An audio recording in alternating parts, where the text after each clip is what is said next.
Siamai pawb, fenyw Joe Wilkins a rydw i'n ecolegydd a ymgyrchydd dros natur sy'n byw reit yma ar lan y môr yn Aberystwyth. A rydw i yma i siarad i chi am opportunity ffantastig i gwirfoddoli efo sefydliad anhygoel o'r enw Climate Cymru.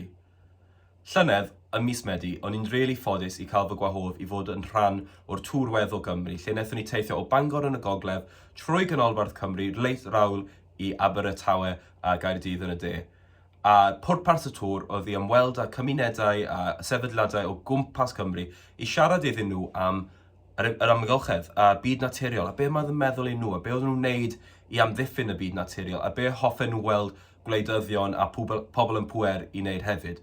So, oedd yn really pwerus i mi i cael siarad i bobl o gwmpas Cymru, i cael ei atebion a cael ei meddyliadau a'r emotions o'n nhw'n dod mas weithiau. O'n nhw'n really pwerus. So, Lenny, mae'r tŵr yn mynd eto, ond blwyddyn yma mae fe'n digwydd yn mis Mehefin.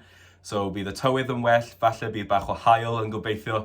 A dwi'n just really annog chi i bod yn rhan o'r tŵr. Does dim rhaid i chi bod yn rhan o'r holl tŵr, gallech chi just wneud un diwrnod neu cwpl o diwrnodau, ond please just siarad i Climate Cymru a gofyn be gallech chi wneud i helpu, achos oedd yn really yn rhywbeth special a rhywbeth pwerus i bod yn rhan o'r, a dwi'n really just annog i chi cymryd rhan.